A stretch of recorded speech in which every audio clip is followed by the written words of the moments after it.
안녕하세요, 조혜진입니다. 오늘은 굉장히 특별한 시간을 마련했어요. 오늘은 전문가를 여러분께 소개시켜 드리려고 합니다. 바로 현직 변호사이시고요. 또 현실 변호사 채널의 홍성민 변호사님 인사드리겠습니다. 네, 반갑습니다. 네, 안녕하세요. 홍성민 변호사라고 합니다. 잘 부탁드리겠습니다. 네.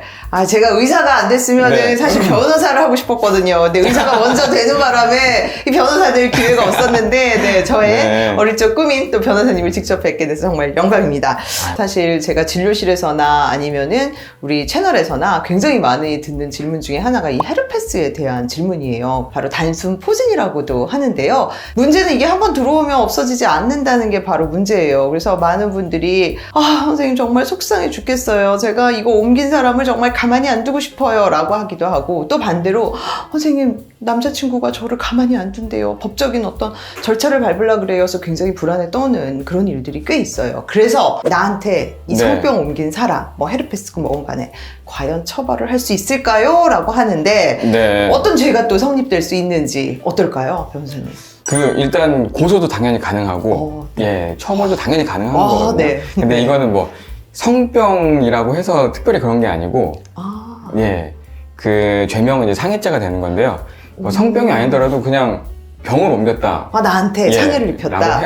해도 당연히 상해죄가 되는 거고, 이게 병이라는 게 뭐 꼭 이제 성병 이렇게 생각하니까 그런데, 상해죄라는 건 사실 그냥 그 뭐 신체의 완전성 뭐 이런 거 있잖아요. 그런 걸 뭐 해하는 이런 행위. 그럼 한 대 맞은 거랑 똑같은 건가요? 이게? 네, 그렇죠. 누구 때리고 이런 상해죄랑 거의 같은 수준인가요? 이게? 같은 수준은 아닌데, 네. 저희가 보는 그 맥락에서는 병을 옮긴 거나, 팔을 부러뜨린 거나, 뭐 같은 맥락입니다. 그래서 당연히 이제 고소도 가능하고 처벌도 가능하고 그렇습니다. 생각보다 무섭네요. 네.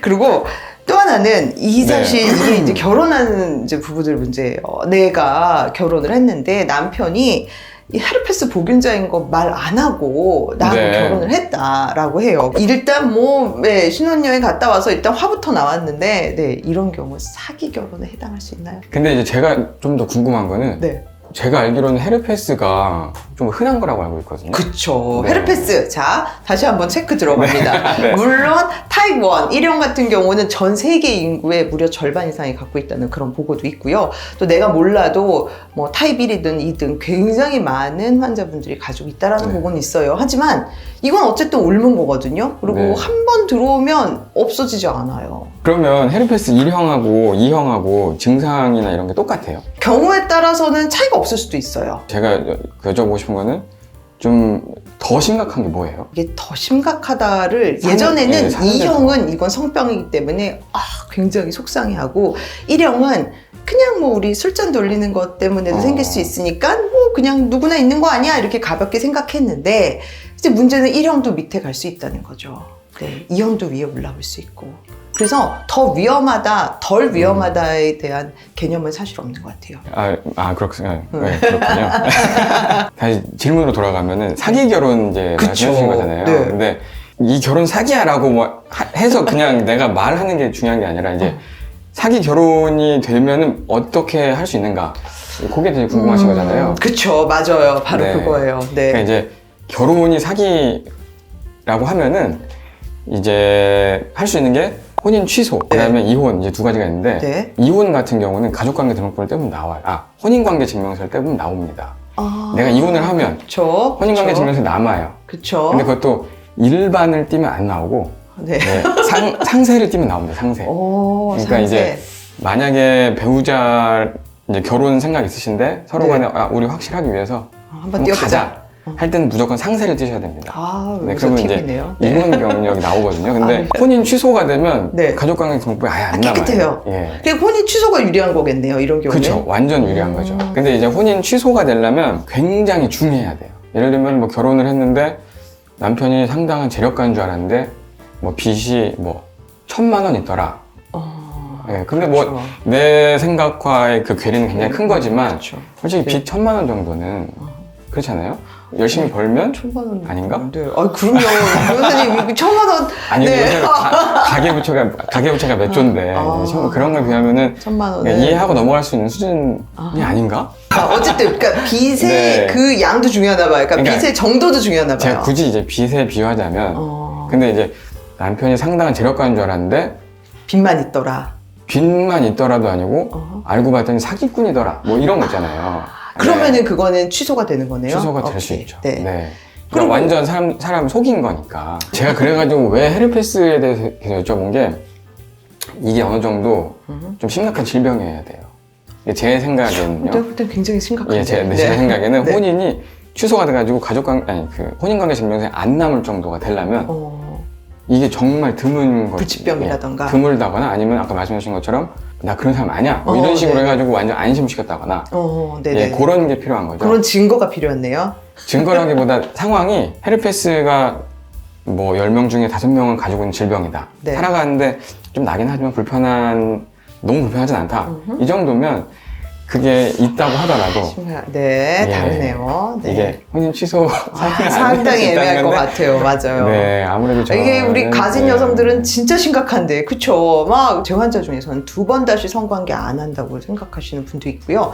그리고 다 이 서울에서의 삶을 정리하고 그냥 외국으로 가버리신 분도 있어요. 사실 이런 극단적인 분도 여러분 물론 이해 못 하시려는지 모르지만 사실 누구에게는 정말 치명적인 아니면 굉장히 큰 상처, 트라우마로 남을 수 있거든요. 사실은 그러면 네. 사기 결혼까지는 이제 싸워봐야 될 문제다. 네, 그렇죠. 예. 그리고 또 이런 것도 있어요. 이건 제가 이제 우리 환자들한테 말씀드릴 내용인데, 성병이 있는 경우 선생님 성관계와 무조건 다 전염되나요? 라고 하면 사실 그건 아니에요. 면역 상태에 따라서 우리 코로나도 그렇잖아요. 나랑 같이 다 밥 먹었는데 그중에 몇 명만 걸리고 몇 명은 안 걸리고 그러는 것처럼 면역 상태에 따라서 얼마든지 다를 수 있어요. 하지만 헤르페스는요, 막 포진이 막 생겨. 지금 막 이미 헐고 막 물집 생기고 이런 상태에서는 무려 감염률이 몇 %예요? 변호사님 한번 맞춰보세요. 일반인의 관점으로. 네. 내가 막 물집이 막 있어. 엄청 심해. 근데 쟤랑 같이 뽀뽀를 했어. 그렇다면 걸릴 확률 얼마나 될 것 같으세요? 한 98.7% 정도 될 것 같습니다. 역시 배운 분이셔서 비슷하네요. 네, 그래서 한 95% 정도라고 돼 있어요. 그래서 헤르페스가 엄청 이렇게 많이 포진이 생긴 상태에서는 그렇게 많은 빈도로 감염을 일으킬 수 있다고 돼 있습니다. 그리고 또 성병인데 이건 헤르페스뿐만 아니라 모든 경우 마찬가지인데 성관계 아니고 다른 경로로도 감염될 수 있나요? 라고 하면은 사실 성병이라고 이름 붙인 자체가 성매개성 질환, 즉 성관계가 주도한 그런 매개 경로이긴 해요. 그런데 이제 긴밀한 성 접촉, 그래서 뽀뽀를 한다든지 아니면은 구강성교를 한다든지 이런 것도 들 수 있고요. 또 하나는 아주 긴밀한 유사성행위라고 해요. 그러니까 이게 참 애매한데 뭐라고 표현을 하기 참 구체적으로 말씀드리기 애매한데, 왜냐하면 우리 HPV 바이러스, 즉 인간 유두종 바이러스, 자궁경부암의 원인이 되죠. 이 바이러스도 원칙상으로는 난 성경험 없는데 뭐하러 자궁경부암 검사를 해요? 라고 하지만 이 긴밀한 유사성행위를 하였을 경우에는 HPV 바이러스가 감염될 수 있는 만큼 자궁경부암 검사를 주기적으로 하라고 돼 있거든요. 마찬가지로 이론상은 어쨌든 성관계가 주된 경로이고 구강성교도 감염될 수 있지만 유사성행위, 아주 거의 성관계 삽입성교는 아니지만 굉장히 긴밀한 신체 접촉으로는 이런 성으로는 감염될 수 있지 않을까라고 조심스럽게 생각을 합니다. 네. 그러면은 일상생활에서는 감염이 잘 안 되나요? 그렇죠. 그러니까 만약에 이렇게 손을 만지거나, 물론 여기 포진 있는 상태가 찌개를 같이 먹었다. 찌개 정도의 그 숟가락 내가 먹으면은 모를까. 목욕탕에 같이 들어갔다. 이 참 예매한 문제예요. 목욕탕에 분명히 난 목욕탕 갔다 와서 걸렸다라고 하시는 분이 있어요. 근데 이게 마른 환경에서는, 즉 공기 중에서는 잘 감염이 안 되는데, 예를 들어서 이 물에 탕에 막 물기가 있어. 근데 밑에 포진이 잘뜩 있는 사람이 앉았어. 그리고 나도 맨살에 거기다 피부에 감염이 있는, 약간 상처 있는 쪽에 앉았어 라고 하면은 걸릴 수도 있을 것 같아요. 왜? 물컵도 너 한 입 나 한 입 하면서 걸리니까. 네, 그래서 사실은 이 탕 목욕이 굉장히 애매한 문제긴 한데, 아마 그런 정도의 상황이면은 감염이 일부 될 수 있지 않을까라고 생각해요. 그렇지만 성병이 공기 중의 감염은 아니에요. 저 그러면 질문 한 가지만 더. 네. 헤르페스가 네. 입술이랑 성기 말고도 막 나요? 그럴 수 있죠. 아, 네, 그러니까 그래요? 감염된 상처 부위 신경절을 따라서 움직이기 때문에 검상포진, 펄페스 글래디에이터라고 하는. 네. 그리고 네. 또 하나는 자 이거 참 그래요. 나에게 성병을 네. 옮겼어요. 근데 자기는 몰랐대요. 나는 걸린지 몰랐어. 난 정말 몰랐어. 라고 하면은 이렇게 주장하는데 이거 거짓이라는 걸 입증할 수 있는 방법이 있나요? 근데 이제 저희 같은 경우는 재판을 주로 하니까. 그쵸. 그죠. 예. 근데 재판에 가기까지는 어느 정도 의심스러운 것들이 많이 있었을 거 아니에요? 그쵸. 네, 그렇기 때문에 재판에 가는 거니까 이제 어느 정도 뭐 내가 생각에 저놈인 것 같아. 아, 그렇죠. 라고 생각해서 이제 재판에 간다 그러면 네. 사실 재판은 그 이제 룰이 있는 거고 음흠. 그 룰을 가지고 하는 게임이라고 생각하시면 돼요. 그쵸. 그러니까 네. 저는 사실 그 본질적으로 그 보드 게임 같은 거랑 다르지 않다고 봐요. 네. 룰 안에서 그걸 활용해가지고 뭔가 목적을 달성하는 거라고 생각하거든요. 그래서 재판 안에서 할 수 있는 절차를 잘 생각해 보면 되는데 음흠. 제가 만약에 재판을 한다 그러면 네. 뭐 이렇게 하겠습니다. 결국에는 그 사람이 성병이 나한테 올랐다는 거는 난 성병이 없었고 그쵸. 저 녀석은 그렇죠. 있었고 그렇죠. 근데 만나서 올맞다 이거를 증명해야 되는 거잖아요. 그쵸. 네. 그래서 내가 안 걸린 거는 나의 진료 기록을 다 떼보면 나오잖아요. 그쵸. 네. 이래서 제가 강조합니다. 원 파트너 원 STD입니다. 네.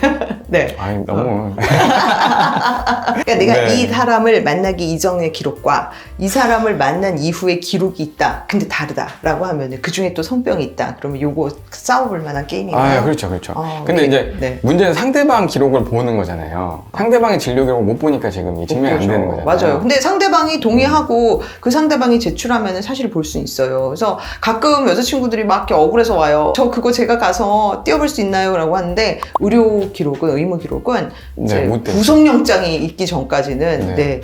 심지어 의사한테 경찰이 와서 내 범죄자 누구누구 거 한번 보게 해주십시오 라고 해도 사실은 드릴 의무가 없습니다. 네. 네. 그런데 민사소송에서는 볼 수 있는 방법이 있어요. 어떻게 해요? 이제 문서제출 명령이나 사실조회 같은 걸로 법원에는 많이 가잖아요. 법원에서. 네, 그럼 네, 의사 진료 기록, 그다음에 간호 기록지 이런 거를 다 달라고 네. 요청할 수가 있단 말이에요. 법원을 통해서. 그러면은 그거는 의사도 네. 드려야 되는 의무가 있네요. 여기 실제로 그런 식으로 받아가지고 재판을 많이 하고 있습니다. 아, 네, 지금 제가 하고 있는 재판에서도 법원에다가 네. 어디 병원에 문서제출 명령, 진료 기록지, 간호 기록지 이거 제출해달라라고 해가지고 법원이 명령을 하면은 거의 다 줍니다. 아, 거기다 준다는 건 줘야 될 의무가 있는 건가요? 이거는 저 사실 잘 모르겠는데 저도 아니 이건 말씀드리면 안 되는데. 그러면 네. 네, 그거는 왜냐면 나중에 저희 변호사와의 변호사님과의 네. 개인적인 상담. 저희 네. 입장에서는 다 받아야 되기 때문에 뭔가 있나 봐요. 영업 어쨌거나 기밀이니까. 네. 법원을 통해서 하면 저희 받을 네. 수 있거든요. 알겠습니다. 그래서 그 상대방한테 만약에 성병이 옮아서 저 녀석 때문에 내 인생이 망쳤다 해가지고 위자료 청구 소송, 정신적 손해를 말하는 거예요. 맞아요. 위자료는. 네. 그런 소송을 하면서 입증 방법으로 판사님한테 법원한테 요청하는 거죠. 요 놈의 병원 기록을 달라. 근데 네. 그 사람이 어디 병원에 사는지 모르잖아요. 그쵸. 네, 그럴 때는 제 생각인데 건강보험공단에 그 의료보험 그 지급된 내역을 달라고 하면 어디 병원으로 나간지 나올 거 아니에요. 진료 받은 데서, 계산한 데서. 네네네네. 그죠? 네. 그럼 그 중에 만약에 봤는데 내과, 비뇨기과 있다. 그럼 오케이. 거기다가 요청을. 이 녀석의 진료 기록지, 간호 기록지 뭐 이런 거 다 달라. 근데 이게 너무 사실 이 헤르페스 옮긴 사람을 또 이렇게 죄인 취급하는데 사실 이럴 때 또 안타까워요. 왜? 제 환자 중에는 옮기신 분들도 있거든요. 옮은 사람도 있지만 사실 네. 그렇잖아요. 옮긴 사람은 누군가한테 옮은 거예요. 근데 이거를 죄인 취급해서는 안 되는데 사실 제가 그렇죠. 고민하는 게 뭐냐면요. 환자분들이 원장님 제가 헤르페스 있잖아요. 저 남자친구 사귀면 이 사실을 고지해야 되나요? 고지하지 않아야 되나요?를 물어봐요. 근데 예전에 10년 전과 올해 달라지는 게 뭐냐면은 예전에는 헤르페스가 얼마나 많은데 그거를 고지를 해요. 그럼 무서우면은 미리 성관계 못 하는 거죠. 그러면은 남편 될 사람만 딱 성관계를 하고 또 남편 될 사람한테만 딱 말하고 해야지 어떻게 성관계 하는 사람들한테 이걸 다 말해요? 라고 하는데 했었거든요. 근데 네. 요즘에는 이것 때문에 너무너무 많은 일을 당하니까 조심스럽게 얘기를 하는 것도 저는 괜찮겠다라고 얘기해요. 네, 저는 그래서, 네. 저는 확실히 말씀드릴 수 있어요. 그 애매할 때는 하는 게 낫습니다. 말씀을 드린. 예, 오케이. 말하는 게 낫습니다. 맞아요. 애매할 때는 남겨두면 평생 찜찜하거든요. 네. 예, 그러느니 그냥 시원하게 얘기하는데 그 사실 저는 이제 이런 상담 저도 많이 받거든요. 네. 네, 왜냐하면 그 사람하고 사람 간의 분쟁이 있어서 오는 거잖아요. 그렇죠. 네. 네. 이걸 어떻게 해결할 것인가. 제가 이렇게 지금 뭐 동업관계에서 이렇게 상처를 많이 받고 있는데 네네네. 얘기해야 될 것인가 말아야 될 것인가. 저는 분명히 얘기합니다. 얘기를 하세요. 얘기를 하고 만약에 얘기하는 게 어려우면 편지를 쓰세요. 편지가 어려우면 문자 남기시고. 네, 카톡. 던져놓고 마는 거지 그냥. 증거를 딱 이렇게. 네, 알겠습니다. 그렇게 하시는 게 마음 편할 겁니다. 알겠습니다. 네, 그리고 또 하나는